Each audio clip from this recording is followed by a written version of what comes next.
Bueno, y ahora vamos a ver el método de Gauss-Jordan, que lo vamos a resolver sobre un ejemplo. Como cualquier método, creo que lo más práctico es verlo sobre un ejemplo. Es un método que es una variante del método de Gauss, que lo que obtenemos al final tiene unas cualidades, unas particularidades de la matriz final que nos va a permitir calcular algunas cositas interesantes. Bien, ¿qué me dice Gauss? Lo primero que me dice es que tenés que buscar un pivot en la matriz que queremos aplicarle el método. Ese pivot tiene que tener la condición de que tiene que ser un 1. Es decir, que si la matriz no tiene ningún 1, lo primero que tendría que hacer es multiplicar alguna de las filas para que alguno de sus elementos valga 1. Por ejemplo, en este ejercicio, en este ejemplo, la segunda fila no tiene ningún 1. Si yo quisiera utilizar uno de esos elementos como pivot, lo primero que tendría que hacer es multiplicar, por ejemplo, por un medio. Al multiplicar por un medio, este 2 se transformaría en 1, o multiplicar por un quinto, o multiplicar por menos un medio para que aparezca un 1 en alguno de los tres columnas. Por supuesto que este método se puede aplicar a una matriz de cualquier número de columnas y cualquier número de filas, no tiene que ser una matriz cuadrada. Lo vemos sobre una matriz cuadrada solamente a modo de ejemplo. Bien, en este ejercicio tenemos tres posibilidades de pivot, estos dos unos que están acá abajo o el pivot que está acá arriba. Vamos a elegir el de arriba. Este uno que está acá, lo que me dice Gauss es, la fila del pivot queda tal cual está, o sea que me queda 1, 3, menos 2. La columna del pivot completala con ceros. Y ahora tenemos que hacer las cuentas. Por ejemplo, el número que está acá, lo que hay que hacer, y esperen que cambiamos los colores para que quede claro, lo que me dice es, vos lo que tenés que hacer es multiplicar el elemento equivalente a esa ubicación, que en este caso sería este 5, multiplica al pivot. Y a el resultado ese, restale lo que sería la contradiagonal de la matriz que se formó con este elemento y este elemento. ¿Tá? Entonces, lo que quedaría, esperen un segundito que cambiamos el grosor, lo que quedaría en este ejercicio sería el 1 por el 5 menos el 2 por el 3, que es el 6, o sea, 5 menos 6, que es menos 1. El segundo elemento de esa columna, o el tercer elemento, perdón, de esa fila, sería el 1 por el menos 2 menos el 2 por el menos 2, que sería más 4, o sea, menos 2 más 4 que me da 2. En la tercera fila lo que tenemos es 1 menos 3, es decir, menos 2, y 1 por 6 menos menos 2 que da 8, porque me quedó 6 más 2. Entonces, eso sería lo que yo tendría que, que hacer para obtener la matriz, el primer paso de aplicar Gauss-Jordan. Es la matriz que obtengo al aplicar el primer paso de Gauss-Jordan.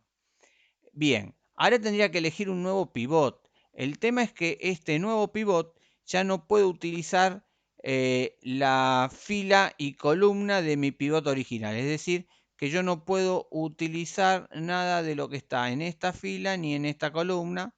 Entonces lo que me queda para elegir son estos cuatro números. Ninguno vale 1. Así que habría que multiplicar por algo para que aparezca un 1. Creo que es obvio ver que lo que conviene es multiplicar por menos 1 la segunda fila para que acá aparezca un más 1. Eso va a transformar a esto en un menos 2 y ahora voy a poder utilizar como pivot este más 1, que es lo que se hace en el siguiente paso. Fíjense que ya podemos prescribir la columna del pivot anterior no se va a tocar, no se afecta en nada. La nueva columna ahora va a tener ceros, esto no hay que hacer ninguna cuenta. La fila del pivot que acabo de elegir tampoco se modifica, es decir que hay que hacer dos cuentas. ¿Y cuánto valen estos dos numeritos? Bueno, este es el pivot, 1 por menos 2, porque estoy hablando de esta ubicación, menos la contradiagonal 3 por menos 2, o sea, más 6. Menos 2 más 6 es 4. Y por último, el 1 por el 8 más 4, me queda un 4. Y como ya utilicé la primera y segunda columna y la primera y segunda fila, el único lugar donde puedo utilizar un pivot ahora, que puedo generar un pivot, es donde está este 4. Pero como es un 4, lo primero que tendría que hacer es multiplicar por un cuarto para que este 4 se transforme en un 1. Una vez que tengo el 1 ahí, aplico nuevamente el método de Gauss-Jordan aplicando como pivot este 1, que si se fijan no hay que hacer mucho porque las columnas de los pivots anteriores no se modifican. La fila del pivot no se modifica y lo único que hay que modificar es la columna del pivot nuevo poniendo ceros, así que no hay que hacer ninguna cuenta. Lo que termina quedando en este caso es la matriz identidad. No siempre va a quedar la matriz identidad, pero siempre va a quedar una matriz llena de unos y de ceros. Muchos unos y muchos ceros. Bien, vamos a verlo sobre un sistema de ecuaciones. Tenemos este sistema de ecuaciones de 3 por 3.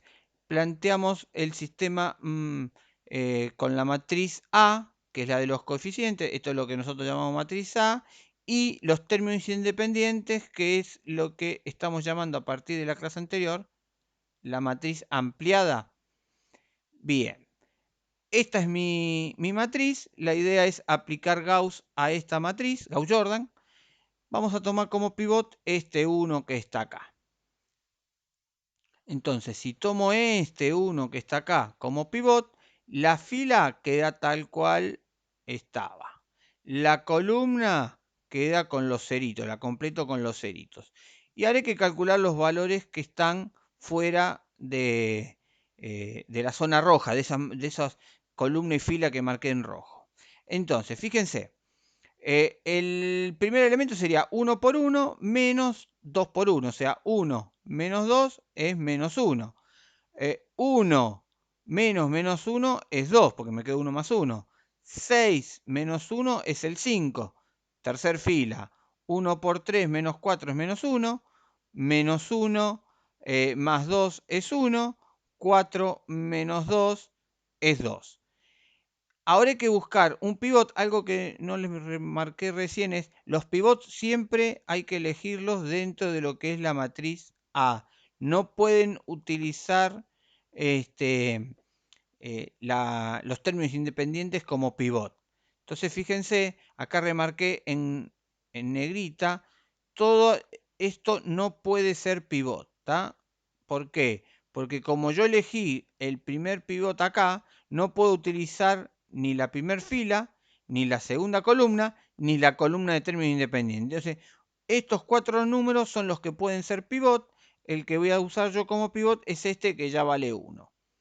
Entonces, trabajando esto como pivot, lo que me dice Gauss es, completa con ceros, es esto que está acá, complete con ceros, la fila de ese pivot la dejas como está, el pivot anterior, la fila que tenía antes, la dejo como está, y lo único que tengo que hacer es calcular estos 4 numeritos.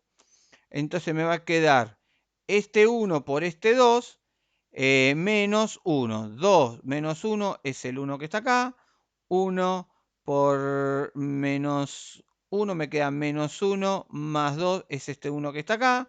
Acá me queda el 1 y acá me queda menos, me queda más 2. 1 más 2 es 3. 5 menos 4 es 1. ¿Está?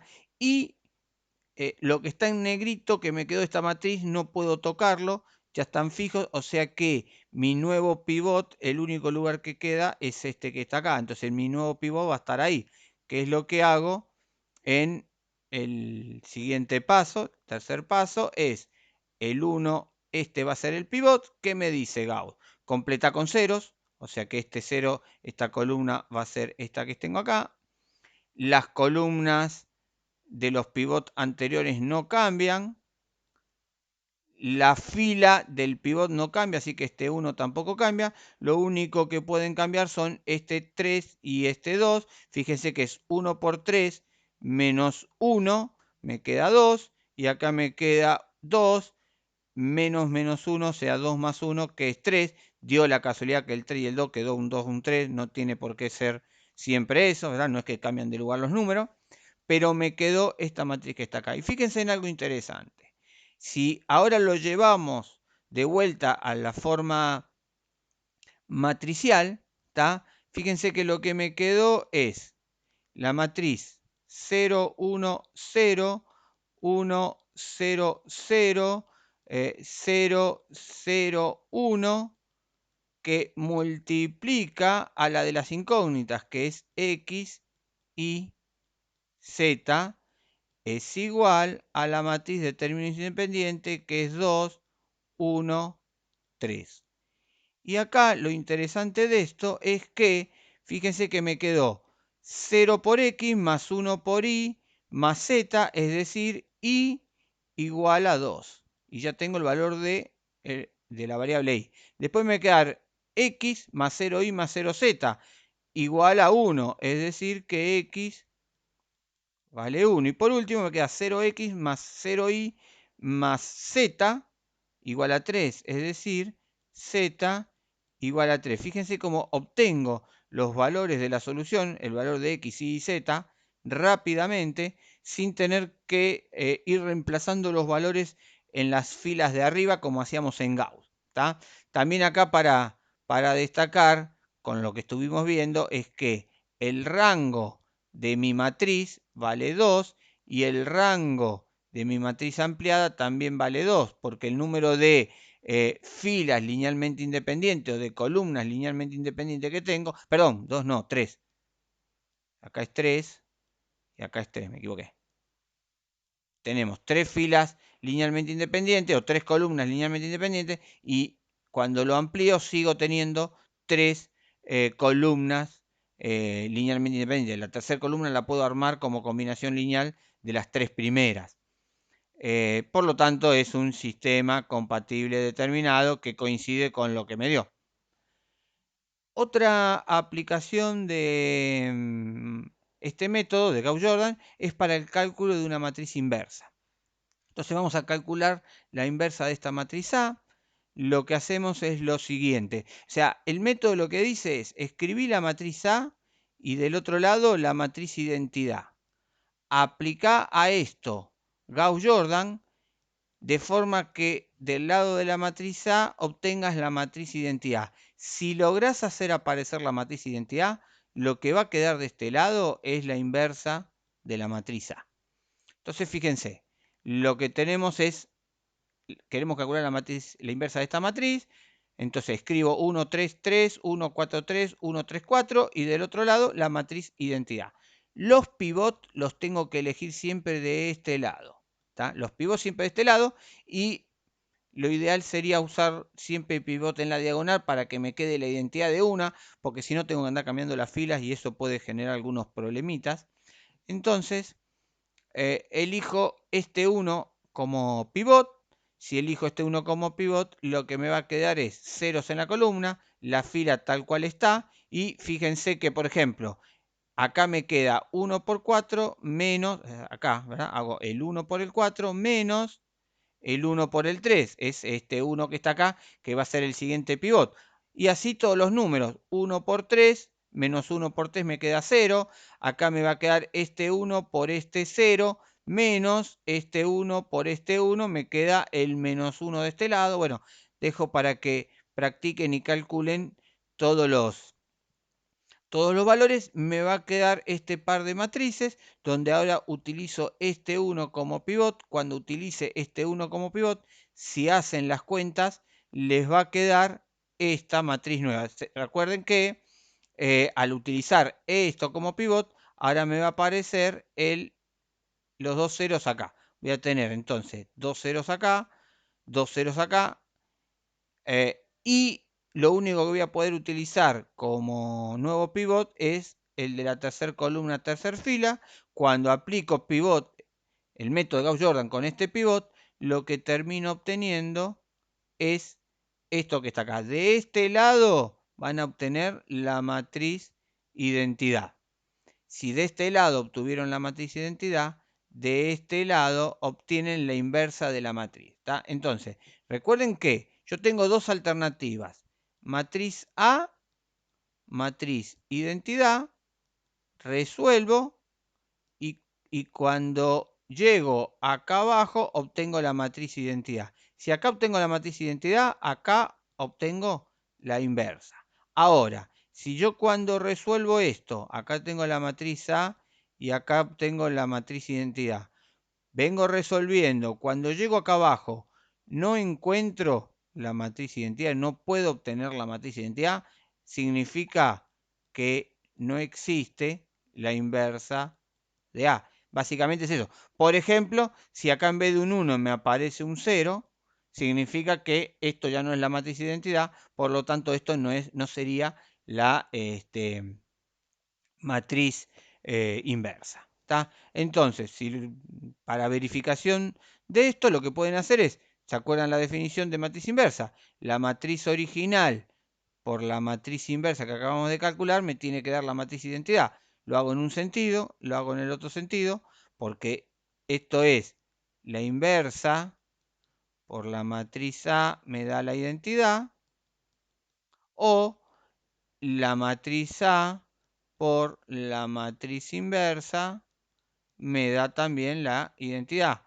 ¿Estamos de acuerdo? Entonces, bueno, eso es una aplicación del método de Gauss-Jordan para calcular matriz inversa. Ahora ya tenemos tres métodos. ¿Se acuerdan? Lo primero que vimos era por la definición en sí de matriz inversa, que me quedaban sistemas de ecuaciones.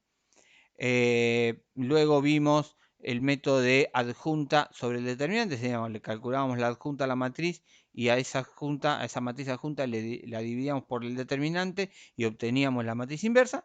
Y ahora obtenemos un tercer método, que es utilizando el método de Gauss-Jordan para obtener la matriz inversa. Con esto ya pueden resolver el resto de los ejercicios de la guía 4, de la guía de trabajos prácticos.